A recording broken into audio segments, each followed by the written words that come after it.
Campaign Goals of Political Candidates.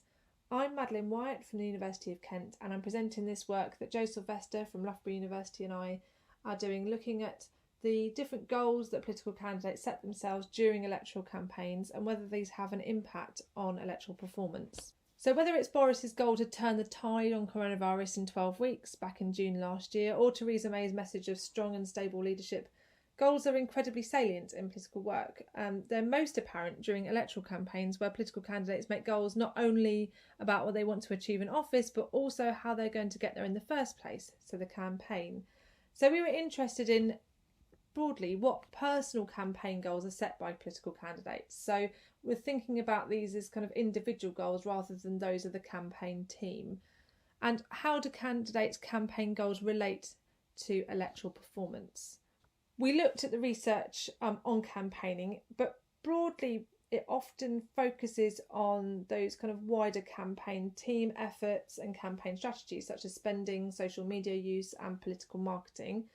We also did our own research more recently looking at candidate effects rather than campaign effects during campaigns, and measured things like campaign efficacy or confidence in the campaign, political skills and the intentions that political candidates have in their campaign. But although we found a really good relationship with electoral performance, we didn't look at the more qualitative aspects of the goals. So these were quantitative goals that they set, really, or intentions. And we wanted to delve more deeply into the qualitative goals that political candidates set themselves. So because Jo and I are organisational psychologists, we looked at the management research on goal setting and obviously on goal setting theory, which we know suggests that people who set themselves specific, measurable, attainable, relevant and time-bound goals are going to be more likely to attain those goals than people who make more kind of vague and do your best goals. We also looked at the research from sport about how people set goals in very competitive environments. There we looked at research around ego orientation, so people who might set their goals looking at normative references to other people that they're kind of wanting to beat. We also looked at the research on political motivation more broadly, looking at things like McClellan's need for power, need for achievement and need for affiliation that have been found to be quite important in various political roles. And we looked at research that examines whether people want to run for office purely for the perks of office or whether they're policy motivated, they want to actually get something specific done. So all of those things kind of we've looked at to try and kind of understand how we should look at these different goals that people set during the campaign. So our method was that we had 225 political candidates campaigning in the 2010 British general election, and they were all from the same party.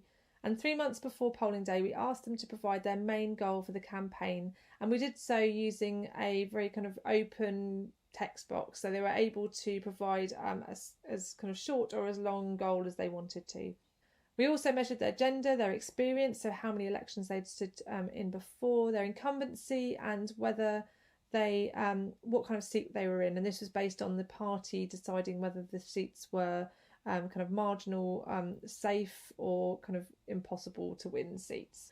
And as our outcome measure, we looked at electoral performance, looking at the difference between the 2010 and 2005 vote in the seat they were standing in.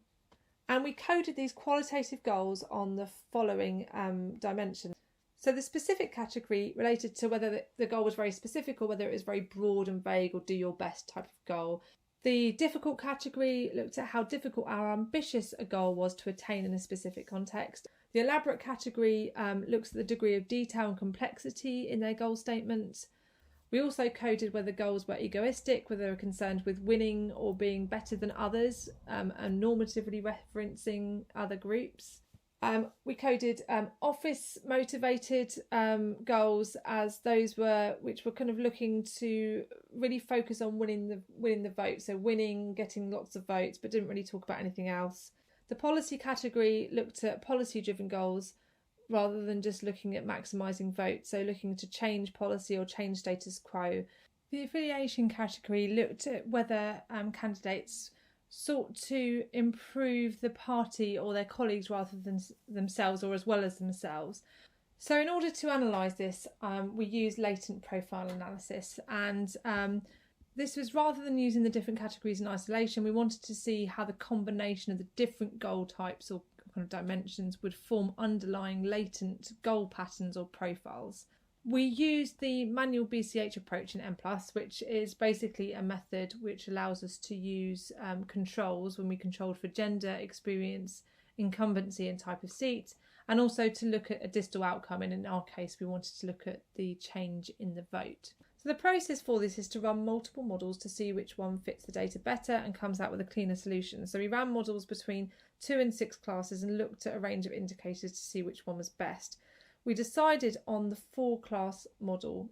So you can see that that 4 different profiles emerged, and these are the 4 profiles. Profile 1, which is the red line, accounted for about 9% of the goals, and the key characteristics included that there was a slight emphasis on affiliation, although it was generally quite low across the different categories. So that included goals like get through unscathed, increased presence, public identification that I am the party candidate, to plant the seed for the next election. And we found that this profile was associated with less experienced candidates. So it was quite broad. There were lots of kind of different types of goals in there, but often talking about developing presence, making people aware of who you are, talking about the next election a lot more. So you can see why this might have been associated with less experienced candidates. The second profile was the blue line here, and it counted for a large majority of the goals set. So this accounted for 66% of goals in our sample. And looking at the dimensions, it's quite a specific goals that were set. They're not very elaborate and often office motivated, meaning they didn't really give much information about the policies that they wanted to engage with. They focused instead on winning the election as an endpoint. There was some affiliation when they talked about us as a party, but it wasn't kind of a great deal. So these were goals, things like winning, to increase vote share, be a very good second place, reduce majority if not win, get within 5% of victory. We didn't find any relationship between this profile and gender, experience, incumbency or the type of seat. So this seemed to be quite a broad goal that a lot of people across different types of seats and different levels of experience set themselves. The third profile accounted for 17% of the goals set, which is the orange line. But it was reasonably specific and difficult goals were set here. They were very low in the kind of ego element, but very high in affiliative and also often discussed policy. So this was more about kind of towing the party line in terms of policy and helping the wider party and colleagues out. And it was often about developing membership. So some of the goals were to put the local party on a stable footing, increase local party membership, recruit new members, make the party more credible in the specific town, build up membership. And there was a slight association with incumbent candidates, although it wasn't significant. And the fourth profile, which accounted for 8% of the goals made within the green line. And these goals were very specific. They were very high in ego orientation, making normative references to other people or parties. They were very low on affiliation and discussed more office more than policy motivated goals, so focused on the election and winning. And this profile related to stop the candidate winning, put other party into 4th place, reduce other parties' majority to less than 5,000, squeeze the other party, half the other party vote, and so on. And this profile was associated with those in more winnable seats. So these were associated with ones where the party had identified them as kind of safe or kind of safer seats, were more likely to make these types of goals. So we looked at whether these different profiles impacted electoral performance, looking at the whether they predicted the change between the 2005 and 2010 election. And we found that profile 1 had a slight relationship with electoral performance. So it suggested that those in those kind of new candidate goals who were looking to increase their presence were able to slightly increase their vote share. There was no relationship between profile 2, which was the one about winning, or profile 3. There was a relationship between profile 4, which is the more egoistic profile, and vote share. So our conclusions are from that affiliation goals are likely to help newer or less experienced candidates, so ones that are kind of wanting to build membership and increase their profile, would benefit from those affiliative type goals. More specific and challenging goals are beneficial for those in more winnable seats. And these people can afford to be more adversarial. So perhaps in less winnable seats, egoistic goals are a little more risky. So trash talking the opposition is not necessarily good when you're not in a winnable seat. We've also think about specific but unelaborate goals are not particularly beneficial for a successful campaign. So just focusing on winning is not really enough. We need to make sure that goals are far more targeted. And the implications for campaign teams are that really need to look more to research from sport and organisational research about how political candidates can set goals that are going to lead to better performance in elections for them. So our next steps is that we wanted to compare the private goals that we've looked at here, and because these were only really made to us as researchers and the party as a central party, they weren't made publicly. So we wanted to make those goals, we want to compare those goals that they've made to public facing campaign messages that they made. And we have that data, we've just been a bit stalled with COVID and childcare and things like that.